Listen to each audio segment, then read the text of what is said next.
the United States at that time, and 2 years later we're the 5th largest one. And it wasn't because I knew how to do solar better. Matter of fact, I didn't know anything about solar when I got into, but I focused on my people's philosophy and attitude. That's what we're talking about a lot tomorrow. And that's the same thing we brought forward into Nerium. See, Nerium, we're blessed. I mean, we're blessed to be in an amazing space, the space of beauty. There's no better space than direct sales. We sit in that space with products that are first in the market, have differentiation from anything else out there, are unique products that we have the exclusive rights to on a global basis. And the greatest thing is there's an absolute real barrier of entry from anybody replicating or duplicating them, okay? So we have something that most companies don't have. Most companies just can't say that. Most companies, their product is not as relevant. The story around their product is pretty relevant, but the product itself isn't that relevant, okay? And they're more about comp plan and product, and that's it. We have an amazing product, and the line of products we've got coming for the relationship with Signum and the biotechnology, the things you'll be hearing about. I mean, I would just say it this way: you haven't seen the best yet. With what we have, there's so much amazing stuff coming. It's coming out of this really legitimate science. I mean, it's just going to be an endless line of hero breakthrough products that we'll be bringing to the market that just unique, have differentiation, first in the market, global exclusive rights to, and an absolute barrier of anybody replicating them because the intellectual properties we have, the patents we have, the sources we have that stop other people from competing with us. Because one of the biggest problems in business, if you're successful, people will knock you off. Well, that's not going to happen here. We're going to always be in our space. On top of that, we've done our business right. I mean, nobody's done what we've done our first 3 years, now 4th year, so we're doing something right there. But what I love about this company, we weren't just a product and comp company. We were a company that worked on purpose and meaning, worked on people. Really from day one, when we stood in that room and we were going to build this company, we said we're going to build the company around 3 words: make people better. We didn't say make your skin better, make you richer. We knew we were going to do that, okay? Make people better. That was our philosophy of the company. And then we wrote 10 core values, which kind of describe philosophically how we were going to operate, okay? That was how we were going to do the hows of Nerium, the 10 core values. And we started building a company like that, and then we brought everybody in. In our first year, our top 100 people in, when we were just 10 months old, we flew them all to Cancun. And when they came to a hotel, this beautiful resort, and the whole hotel was branded in the words loving, caring, sharing. And I stood up and I told them, we're going to be a great company. We're going to have great products. We're going to have a great opportunity. We're going to have great, we're going to have a great purpose and meaning here, but we're going to do it in a loving, caring, sharing way. That was a philosophy that was going to affect our attitude and how we did that. And so when you go to our hotel, when you go to our offices in Dallas, you see the 10 core values, and see love and caring, sharing. You see that on all the walls everywhere, because we focus on that. You don't see our ingredients about our products. You don't see our comp plan. You see emphasis on the philosophy, because it's just, I believe it's the secret weapon, okay? I think it's the thing that differentiates you and sets you apart from everybody else. And so, tomorrow that's what we'll be talking about, because what that builds is what I call culture. And culture, all culture is in a business is the cumulative philosophy of its people, okay? And I've always believed in a thing called synergy. Synergy is where a group of people can go somewhere together that they can't go to by themselves, that there's power in the group. Okay, so when you get a group of people collectively moving in a direction with the right philosophy and attitude, you have a culture, and the culture becomes like the DNA of you, just like people have DNA. And the greatest thing about culture, it attracts who you are and it repels who you're not.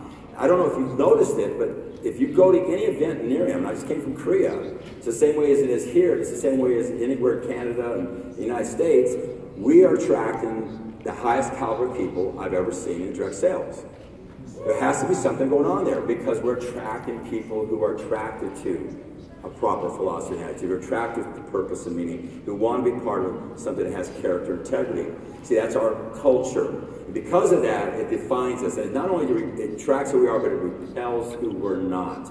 Have you noticed that the network marketing yuckies don't come here? Same. And I don't like them, okay? I mean, I'm not a fan of most people in direct sales, how they operate, okay? And they don't show up here. They just don't feel comfortable. It's kind of like a magnet. It will attract, but the same energy will repel. And that's what the philosophy has done for us. And so I think it's one of the greatest assets that we have as a company. And it defines us. It's really interesting in our home office because we really focus on that so much and we treat our people so well. We don't have to go out and have HR department or headhunting organizations go find these people. Our people go tell their friends, you got to come to work at this company. It's amazing. I've never been in a company where it's so positive and where we're treated this way. And I've never been part of a company that I felt like I mattered and I felt like I'm making a difference. And so they bring their good friends. And here's the other thing. If you bring a bad person, they weed them out.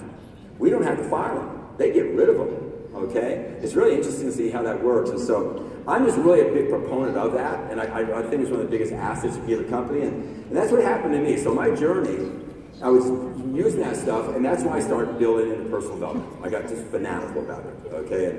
And you may or may not know this, but back when, I actually started a TV channel for personal development. I produced over I had a staff that did it. I watched them do it, okay? But we produced 900 shows, TV shows. We had our own studio and edit bays, and we had our own transponders and satellites and our own uplink facilities, and we were connected to Time Warner and TCI and Comcast and Continental Cox and the big cable satellite companies, and we were producing personal development. Anything that had to do with family or finance or health or relationships or psychology or that type of stuff. And we built a network around personal development. And that's where I was at one time. It was the coolest thing in the world. I was kind of sitting at one time in the center of that world. But I learned some things that, like I said, is a path. You start going down these paths and things happen and you adjust as you go down them. When I was there, I was really blessed because I got to meet all the great educators and lecturers of the world. I mean, the New York Times best. Just the people who are writing all the books and doing all the seminars, you know, the people that everybody was looking up to with all this great content. I was meeting them because we were producing 900 shows and everybody wanted to be on the TV network, okay? And I loved getting to know them, and I was in love with their content. But over the next year, this big shift happened in my philosophy about personal development. And that's what led to the Slide Edge, which eventually led to Live Happy. Okay, there's a story here, okay? And that is, I would see these people share their content, but they would deliver it in a way of what I call quantum leap. That if you buy our books or listen to our tapes or come to our seminar, you will fix your problem in 90 or 120 or 150 days. They had to say that to get you to buy their material, okay? And at first I got that because it made sense to me because you had to motivate them to get the material. But then I watched them as they went along with the material because we were having all these seminars with these people. And I saw them 90 or 150 days into it lose belief in the material because they weren't getting the quantum leap returns that they had heard about their health or about their finances or about their relationship. And two things happened. The first one was pretty sad. They lost belief in the information, and there was nothing wrong in the information. The content was brilliant. The philosophy by which they asked you to do the content or how to do the content, quantum leap to do the content, was wrong. And so people lost belief in information that was actually good information. But what's even sadder is they lost belief in themselves. They said, maybe it's just not up for me. Maybe I had my day of disgust, my day of decision. I opened up, I got the books, I went to seminars, I did it for 90 days, I did 150 days, and it didn't work. Maybe it's just I'm not meant to be. And I saw it hurting people.